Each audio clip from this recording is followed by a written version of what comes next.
lack of a better word. Then they go into the ground. They are gone for X period of time, and they come back. Yeah. Only then can you decide that because you read this to be a case, that this person can be lent credence that they want to be a god. No. What I'm saying is the evidence of Jesus rising from the dead points to his credibility. You're not giving evidence of it. You're just telling me it happened. Yeah. All right, fine. Then we'll talk about evidence of it. He first, at a certain time in history, used the Jewish people to judge the Canaanites, to judge the Egyptians, and then a few hundred years later, he used the Assyrians and the Babylonians to judge the Jews. You worship a God that works through people through killing people. At times, yes. Okay. And I hope that you are very angry if someone rapes your sister, or if someone harms or destroys someone you love. I hope you are genuinely angry. There is such a thing as righteous indignation over the sex trafficking of children. And then you kill them? No, you're angry. And then you have to think through, how am I going to respond? If this guy comes up to him and knifes him, and I say, so what, whatever, I don't love him. If I love him and he comes up and knifes him, I will seek to physically stop him from thrusting the knife in a second time. If I say, I don't care, then I am so self-absorbed that I don't really care about him, I really don't love him. God is angry, not in spite of the fact that he loves us. He's angry because he loves us, and we destroy each other or we destroy ourselves. That's why God is angry. And to judge those people for not subscribing to because he's God, he is allowed to kill those that he loves. He kills them because he loves them. But they No, don't he doesn't act. kill them because he loves them. That's not what I said. Come on, you guys, you're better than that. Think. Listen. Let's go back and forth and have a dialogue. I never said God kills people because he loves them. Why did he kill them? Because they destroyed other people. Why did he care? Why did he not let Because them he go loves. free? Because he loves people who get destroyed. Them. He judges people who destroy other people. It's that simple. What does he love? He loves the people that they're destroying? He killed 3,000 of them. It was men, women, children, and neighbors, Cliff. He killed those people because they had done evil. He judged them. What evil did they do, Cliff? The Jewish people began to sacrifice their babies in imitation of the Canaanites, who sacrificed their babies to Moloch, to Baal. And so the Jews began to copy their neighbors, the Canaanites, and began to sacrifice their babies as an act of worship. God judged them for that.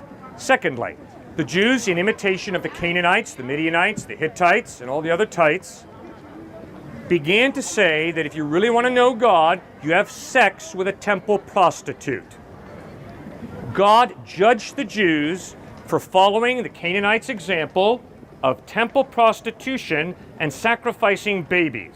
And that's why they got judged. Those are the two reasons they were judged and murdered, or I guess let's use the word killed because that sounds nicer. Killed the Canaanites. In the book of Exodus. That's exactly right. He killed the Canaanites for the same reason. I have like two questions. When was the first record of the Bible? Like the first historical record of Christianity, what date was that? Okay. So I just Talk like a more. date. What are you looking for? Just the first record of Christianity, what date? All right.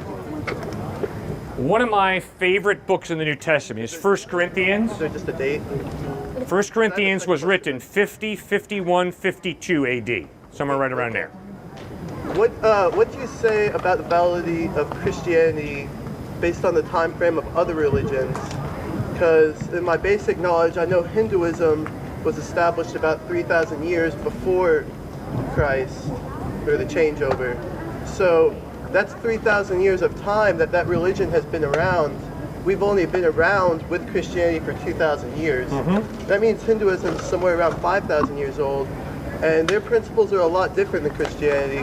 What do you believe about the validity of Christianity based on this religion that's much more established than us, than Christianity? First point is, I never have argued that Jesus Christ is true because faith in him has been around for 2,000 years. Instead, when I look for truth, I really don't care how long or how old the religion is, or a philosophy, or whatever, or an economic system, or whatever. Yeah. Truth is not determined by how old is it. Second point, though, that I think really gets to your issue is, the Bible insists that there are going to be a lot of people in heaven who never heard the word Jesus Christ. You're making a great point, which is, God loves us, and he's been reaching out to us for thousands of years. Long before Jesus ever was born, God, by his Spirit, was reaching out, drawing people to himself, and the Old Testament gives us a partial record of that. In that case, then, what if Hinduism's closer to the teaching of God than Christianity? Good What question. if Christianity is a more morphed, humanistic view of Right. the basic principles that Hinduism taught? You bet. Well, there's only one way I know to answer that question. You better read the Vedas, Upanishads, and Bhagavad Gita, and you better read the New Testament Gospels, and you better ask yourself, does the evidence point to the avatars of Hinduism being more reliable, or does the evidence of his life, teachings, death, and resurrection point to Jesus Christ being more reliable? And then you got to make your decision. It's the only way I know for you. You can decide honestly. You got to read this stuff. And I can promise you, after reading the Upanishads and Vedas and Bhagavad Gita myself, I cannot put my faith in Hinduism. Why is that? Thanks for asking. Can one of you come out here? I got it. The stick man, all right. All right. According to Hinduism, this is part of God, this is part of God, right? Everything is part of God, including this, right? That's monism.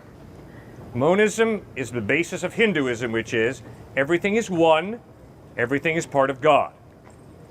Okay, I'm with them so far, but watch. Haul back, hit him as hard as I can. All right? What just happened? God hit God? Thank you. We are communicating here. What just happened, according to Hinduism, is part of God just hit part of God, which means there is no basis for justice. There's no basis for ethics. If everything is part of God, that means good is part of God, evil's part of God, apathy is part of God, everything's part of God. It just is. Gandhi understood the fallacy of Hinduism. Gandhi got his understanding that the caste system in India was wrong. Not from Hinduism, obviously. He got it from the Sermon on the Mount, where Jesus teaches that there is a being separate from him and me, God the Creator. This gentleman and I are part of God's good creation. And God gave me this hand to respect and be compassionate to this man, not to haul back and hit him. That's why Gandhi fought against the caste system, because he realized the error in Hinduism. Does that make sense? Yeah. That's why, it's one of the main reasons I cannot put my faith in the avatars and buy into monism, which teaches it's all part of God. Because guess what? The rape of a woman is not God raping God. The murder of a person is not God murdering God. And the abuse of an innocent child is not God abusing a child. False. Everything within me says false. My reason, my conscience, my ability to love says, time out, that's wrong. Does that make sense? Yep. Thank you, sir. Appreciate it. God hitting God, that doesn't make sense to you. But in Christianity, it's the exact same thing. The only difference is humans put their own spin on it because they didn't understand that. So they put their own, a son of God hitting a son of God. A son is a human construct. A son does not exist in, the divine mind. A son is when you give birth, you have a son or you have a daughter. So a son hitting a son of God. It's just that human spin on that same basic idea, but yet you decide to believe in that because it's not as foreign to you, because it has its basis in our own human. When the Bible says that you and I are children of God, they're talking about what we become. We read in John chapter 1. When you put your faith in Christ, you become a child of God. It is not saying that we are literally the offspring of God a Father and God a Mother having sex and we're born. It's not the point. We're creation of God? We are created in the likeness of God, in the image of God. That's right. Which means I have a free will. And if I go up to this woman and steal her money. That is me as a human being choosing to pervert the purpose for which God made me, which was to respect her, and it's me choosing to denigrate her by stealing her money. That is evil, and God judges me. He holds me responsible for that. Why? Because he gave me free will.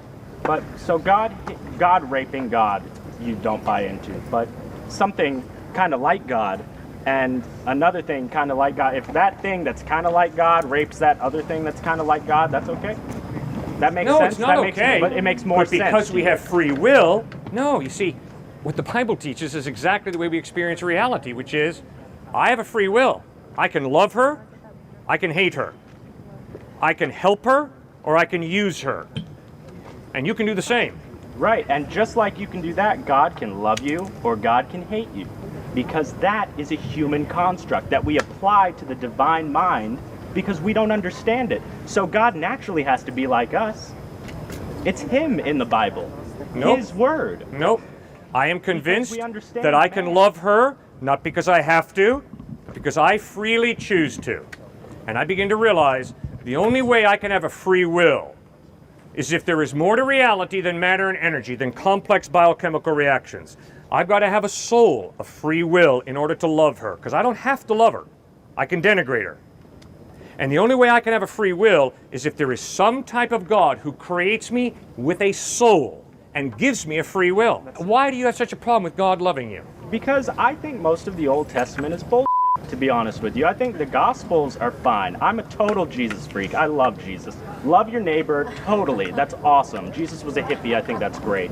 But the Old Testament has to get in with that. If you're going to buy into Jesus and you're going to buy into the we're going to heaven, you have to buy into all the stories and all the bullshit that came before that. All right, it's real simple. It's real simple. The word mercy, the word compassion to describe God is used far more frequently in the Old Testament than it is in the New Testament. And the bloodiest book in the Bible is not in the Old Testament. The bloodiest book, exactly, the bloodiest book in the Bible is in the New Testament. It's the book of Revelation. So the Bible is horribly consistent. God is just and God is loving.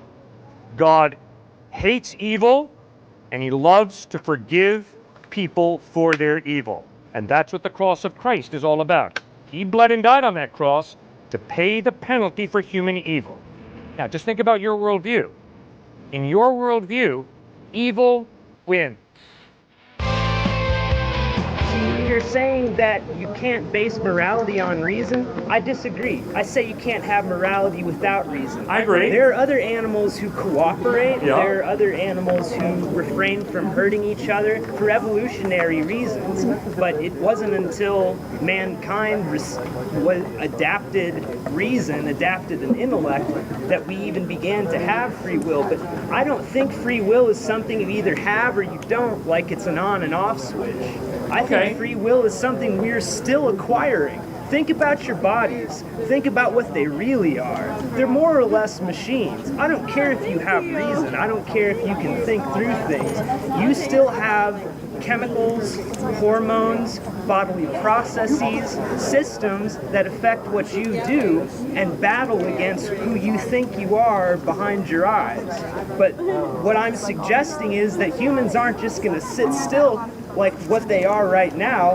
We're ascending, we're transcending, and we're going to continue to do so. Like I said yesterday, the world's becoming less violent. Why would that be? It's not because of Jesus, I don't think. It's not because of God. I mean, look at our phones. What are these? They're not going to stop at where they're at. We're just going to keep integrating with the tools that we've created. And they're going to create us. I just don't think, if you look around and you look at reality, I don't think that this feedback loop, this increasing empathy, this lessening of violence, this transcendence of the human form, I don't see what it has to do with a God. I find it amazing that you can stand there and say, we really are getting better. Oh, I really do believe it. I know you do. If you just look statistically, we kill each other less, we live longer, we understand each other better, we know more, we're more literate. than at any other time in history. And why did that happen? It's because humans keep walking forward. And we walk forward whether or not we think there's a God, whether or not we think the God is Allah, whether or not we think the God is the different gods of the different Hinduisms or whatever. We keep walking forward. And as we walk forward, we get better. Okay, fine. I respect your opinion, but I disagree. Okay. And so does H.G. Wells. H.G. Wells was an English philosopher who lived through World War I, and he believed like you. He believed in the perfectibility of the human race through education, through technology, through scientific discovery. World War I came along, and H.G. Wells realized that World War I was the war to end all wars. But when World War II came along, H.G. Wells was confronted by the fact that the most highly educated, technologically sophisticated, scientifically oriented nation of the world, Nazi Germany, was committing some of the most horrible atrocities imaginable. Dachau, Auschwitz, and Buchenwald. And after World War II, H.G. Wells wrote a book called The Fate of Man. And in this book, H.G. Wells writes, I used to pin my hopes on the perfectibility of the human race through education, science, and technology. But I have witnessed in my lifetime a return to barbarism, violence, and slaughtering people like never before. And my faith in man is bankrupt. I respect the honesty of H.G. Wells. But if you do look at the numbers, as our population explodes exponentially, the amount of people that we kill, like the people that we kill, is going down in proportion to our population. Like we're just not as violent as we used to be. We're just not. We're more literate. We're more connected, we're more empathetic, and we will only become more connected as time goes on. And technology is going to facilitate that. You know, this is going to become something that it's not, and it's going to do that quickly. It's going to facilitate. Wait. It's going to facilitate an increase in empathy. And I think if H.G. Wells were around today and he saw the rapid changes going on in the world, he might have a little bit more hope than he did. And he could see human history in perspective the way that I really believe we can now. Good. Okay, now Ryan, I respect you. I cannot thank you enough for speaking the way you have. All right, you've been outstanding. But you have just provided me now with an excellent example of one of the things I've been pleading with all of you. When you pulled out that phone and said, come on, guys. Oh, don't misunderstand me. I don't have faith in it. I'm not placing faith. What do you mean? No, I'm just saying. Oh, come on, Ryan. No. Come on, Ryan. No. Yes. Come on, Ryan. You know exactly what you did. No, I'm not placing faith in it. I'm saying people just look at the trend. That's all I'm saying. Just look at the trend. Ryan, come on now. Now you're broken with reason, Ryan. Come on. Just look at the trend. You did it beautifully, Ryan. You pulled out your phone and said, just look, guys. No, it's an example. This is how we're going to be connected. It's merely an I know example. it's merely an example, but what's it an example of? It's an example The of a tool that we have perfectibility of created. human beings by themselves. I'm not looking for perfectibility. I'm looking for trends. I'm not Fine. looking for faith. I don't Better and need better. faith. I'm just saying, Ryan, you have look at beautiful where we come faith. From look at where we're going. You have magnificent faith.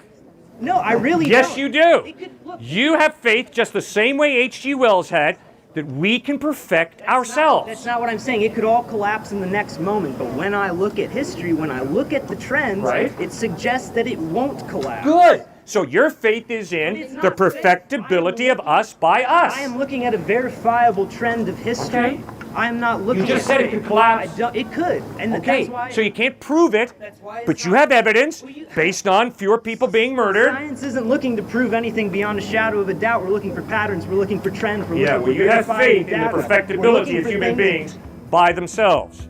And all I'm saying is, the evidence is that Jesus Christ is more reliable than human beings. That's all I'm saying. And all I'm saying is, now you got to choose. You can choose to put your faith in technology, the perfectibility of human beings, like H.G. Wells did at one point in his life, like Ryan does now. Or you can choose to look at Jesus Christ and say the evidence is he is more reliable. But you both have faith. Like I said, what's the criteria? Then I need to die and stay dead for another week? No. If you die and rise from the dead, it gives tremendous credibility to what you It say. was 3 days, my apologies. Originally, but week was an arbitrary point. You also have to be crucified and stabbed. No, it's all right. It's all right. So what did you find out? My point stands is that you can't make a claim of that nature and then not back it with some sort of a quantifiable truth. Now you're telling me that if a person then is visually killed in a way that atrocious, for lack of a better word, then they go into the ground, they are gone for X period of time, then they come back. Yeah. Only then can you decide that because you read this to be a case, that this person can be lent credence that they want to be a god. No. What I'm saying is the evidence of Jesus rising from the dead points to his credibility. But you're not giving evidence of it, you're just telling me it happened. All right, fine, then we'll talk about evidence of it. First of all, he really died. In the Gospel of John, we read that a Roman soldier took a spear and jammed it into his side, and an issue of watery serum, separate from red, hard, clotted blood, flowed from the side of Christ. I won't argue he died. So he's medically dead. Heart failure, massive clotting of the arteries, the dude is dead.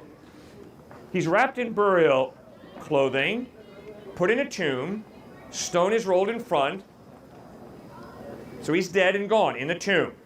3 days later, the tomb is empty, and he begins appearing over a period of 40 days to over 500 people at different times in different places, Paul writes in 1 Corinthians 15, risen from the dead. So since it was written, it must be true. Because he rose from the dead, the evidence is he's reliable. Since it's written, it must be true. No, not since it's written, it must be true. I Lots once of read things are about a written are Russian not who true. died, went to the morgue, and woke up in the middle of his own autopsy a week later. It's Russia. Agreed. My point still stands. I'm not denying the lack of credence to the fact that it is Russia, but I'm making the point that it's written, and it's written by law and by medical professionals and by what exists in the same notion of what you argue. The paradigm is apples and apples either way. I wouldn't listen to the Russian any more than I would your God. Well, the evidence is that Jesus lived an amazing life, taught fantastic ethical teachings, died on a cross loving and forgiving his enemies, and then rose from the dead. No, that's where it stops. Well, what's more You likely? have no he had a evidence of twin or he rising rose from the dead short of a book that you read and choose to have faith in. And it's very simple. The only presupposition that you have to embrace is that God exists. That's a pretty Because hard- if God exists, then a miracle is not irrational. Because a miracle is simply the supernatural God changing a natural law. Which would mean you're taking... But if there is no God, then obviously miracles don't happen. Well, but this still stands that you're taking everything on faith and not evidence. No, the evidence is God exists. You have faith in that. Well, of course, I have faith Which means that you're standing there and I'm standing here. I have faith that we can communicate rationally. We can't prove any of that, but the evidence is there to support it. Your professed evidence derives from faith, which makes it... No, the evidence does not derive from faith. Find me another formula. The order and the design of the cosmos is not something that my faith created or made up. No, but The it could order and the be. design of the universe exists separate from me, separate from you. But it's your... I observe the order and design and I ask myself, is it more reasonable to believe there's an intelligent mind behind that order and design? Or is it more reasonable to believe that there's no intelligent mind? That's reasonable. What do you think? Given that it all dictated by chaos, I wouldn't give it an ordered, intelligent mind takes all of it. That's the faith you just expressed. And what's your evidence that chaos My created it? evidence is math that dictates chaos. No, sir. Math does not show that there is no God who created. No, I didn't say that. Yeah. I said that it dictates the form of a chaotic picture that we can give a overall idea to. Yes, but it's still chaos in its essence, which that would be my belief. Hence, as being chaotic, no, I can't lend that to one singular mind in all of its creation. Now, is there something happening that is very clearly a line? Yeah, of course there is. Things fall in the line of math. 1 and 1 will equal 2, regardless of where we are. Well, as far as we know at this point. But that's not an intelligent design. That's just the way things fell in. Without evidence in it, Good. it's not. So there's your faith. That is just the way things fell in. That's the evidence. No. That is your faith. There is no evidence that this came about by chance. That's a philosophy. Now, my question is, rationally, why do you accept the philosophy that this kind of order and design comes about by chance? How do we know it's chance? Well, there's either an intelligent mind that created this order and design, or it comes about by chance. It seems that your prerequisite belief of some sort of being leads you to believe that that being is good. I would assume that you believe God is good. And it becomes very odd, because if you believe that God is good, everything that God says is true. If they come out with a new gospel tomorrow and they say that God said that, you are compelled to believe it because God said it. Even if it says something that contradicts everything else, as some things in the New Testament contradict the Old Testament. Okay, now you've raised about 5 fascinating issues. Which one do you want me to address? Whichever one is strongest. The best of the 5. Or the most interesting. Sir, once I see that the evidence points to God's existence, I do not conclude that he's good. I do not conclude that he loves us. There's too much suffering, too much evil, too much death for me to say, okay, the order and design point to the existence of some type of God. Okay. The rational mind that we all possess points to the existence of some type of God. The fact that life comes from life, in all of my observation, life never comes from non-life, it's far more reasonable for me to say, in the beginning, a living being, God, rather than for me to say, in the beginning, inanimate matter produces animate life. That's foolishness for me. But even after I've gone through all of that, I have no evidence that this being is good. All right? Now, the reason that doesn't frustrate me is for the same reason that I don't know you. But that doesn't condemn me to not building a friendship with you. But the only way I'm going to have the privilege of getting to know you is if you open up and tell me the truth about yourself. That's what Jesus Christ claims to be. This eternal mind opening himself up, revealing his character in a way that you and I can understand. Does that make any sense? It does make sense. There are other issues that are raised by that. Well, for the one, you basically have to accept something that sounds like it's out of sci-fi first, that something can be entirely eternal. That's hard to believe, actually. It seems very hard to believe that something can be entirely eternal, but it is a very difficult question for anybody to answer, whether something can be eternal. So, we don't know. I can't answer that one. But, could you summarize that second point again so I could You bet. hear that? The only way that I am going to know God's character is the same way that I'm only going to know your character. If God chooses to open up and reveal the truth about God, if you choose to open up and reveal the truth about yourself to me, then I possibly can get to know you, I possibly can get to know God. Okay. That is where you speaking to me the truth about who you are, your name, your interests, what you like, what you dislike, is so important. That's where Jesus Christ all of a sudden becomes so relevant. Because he claims to be God opening up and revealing, this is what I like, and this is what I dislike. This is my character. This is how I love. This is my commitment to justice. Now, obviously the question becomes, are you lying to me when you tell me about yourself? Is Jesus lying? That's obviously the question. Now, I will decide that you're either lying or not by spending time with you and by watching you treat people. Either back up what you say with your actions or live a life of a liar, a hypocrite. And then I'll know, guess what? I don't trust liars. I don't trust hypocrites because they're into lying big time. They're into deceiving. I'd be a fool to trust you.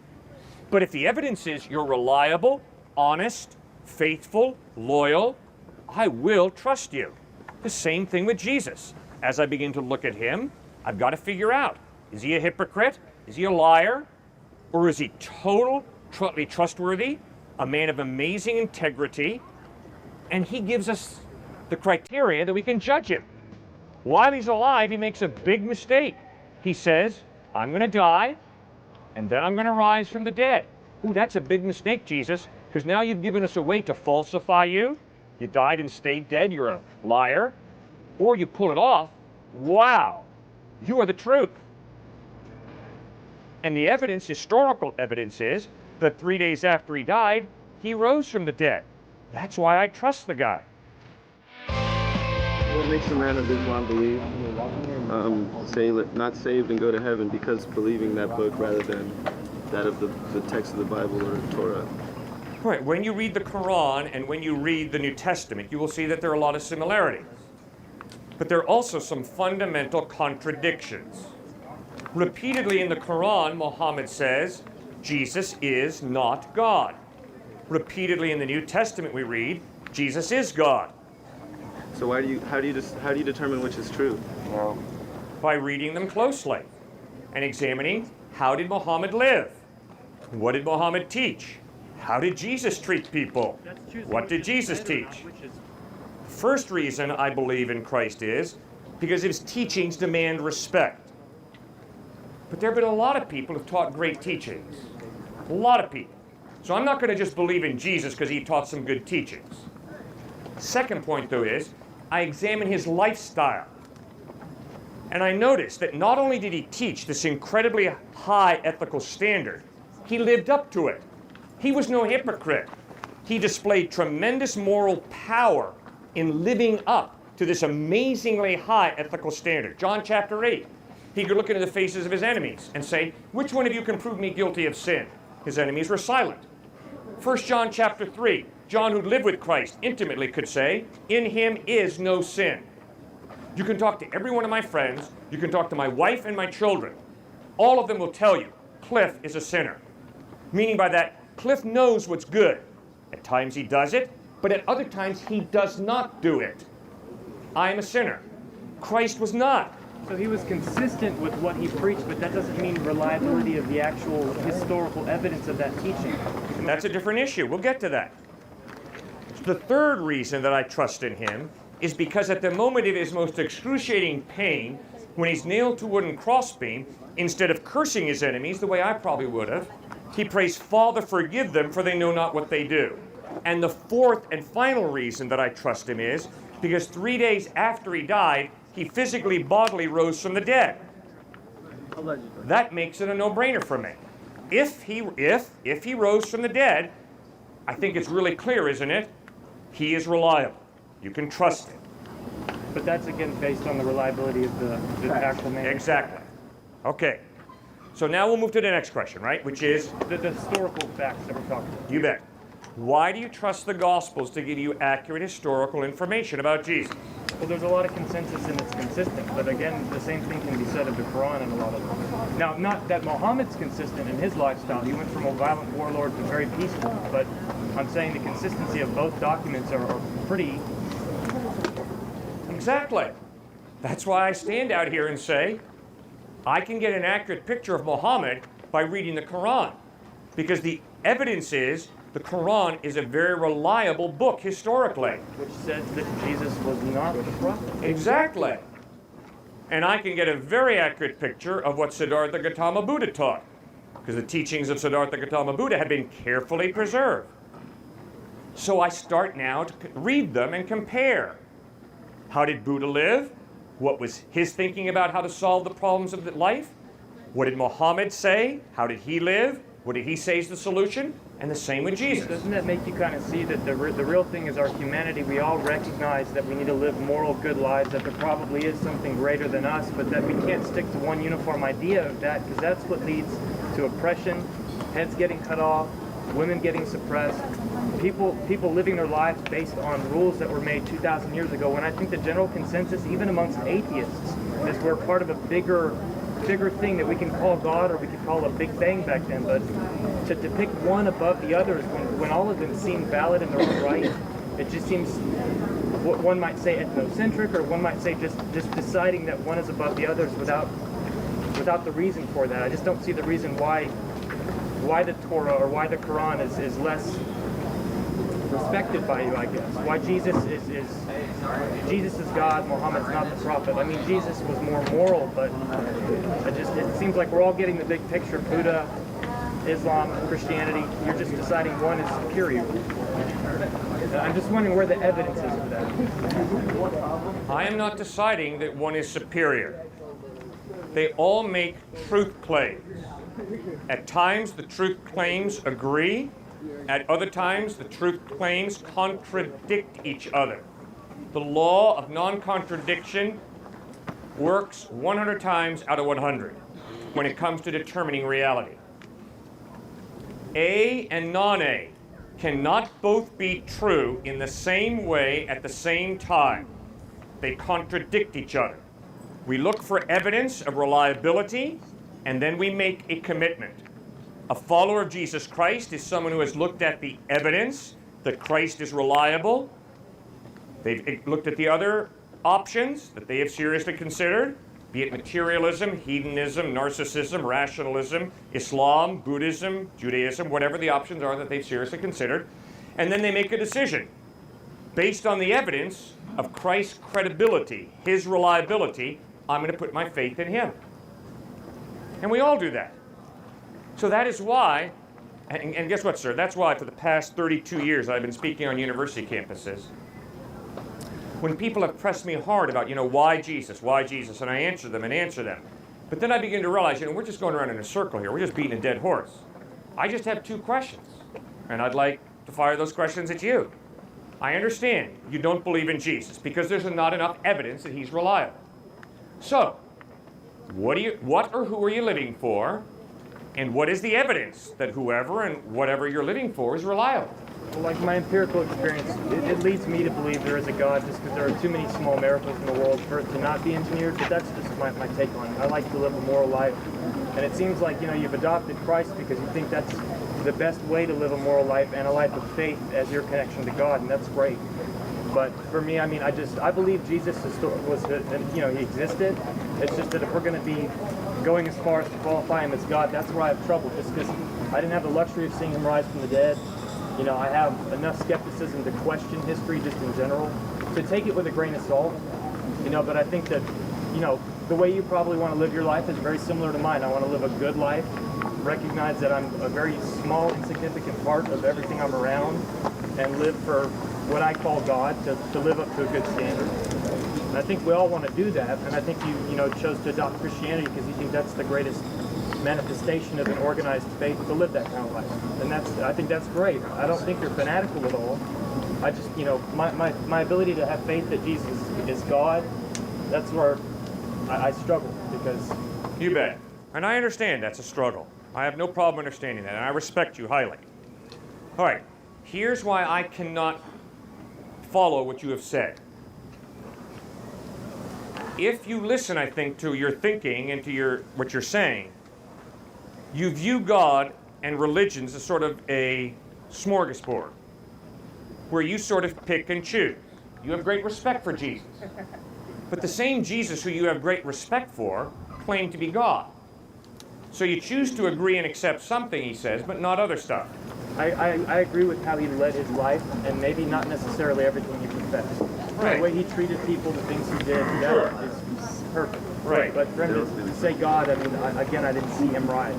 The historical evidence of the other things, they're less miraculous. Like, I don't necessarily believe in the miracles. I look at Jesus almost maybe allegorical in a way, to say this is the way to lead your life, to live your life. But like miracles for me, I struggle with miracles being feasible compared to the alternative of people being wrong or it just being, embellished over 2,000 years, Right. But you see, the reason that I can't follow that decision that you've made, the reason I can't make that decision is because Jesus, after giving these good ethical teachings, looked into the faces of his listeners and said, if you believe in me, you go to heaven. If you reject me, you go to hell. Then he's a means to an end, and where's the ethics in following Jesus solely and fully with your heart if it's a means to an end of salvation? No, wait a second. The point is, if he was lying, that turns him into one of the most crass manipulators imaginable. Imagine if you have a professor who teaches you great teachings all semester long, and then just before the final exam he says, oh, by the way, you get below a 90, I will see to it that you get flunked out of this university. That dude's no good teacher. That dude's a crass manipulator. So if Jesus Christ gives all these great teachings about love and justice and honesty and faithfulness, and then he goes ahead and says, believe in me and you go to heaven, reject me and you go to hell. If he's speaking the truth, wow, I better trust in him. if he's not speaking the truth, I better not walk away saying, oh, he's a great teacher. No, the dude's a madman. He's a fanatic. He's an egomaniac. He's a crass manipulator.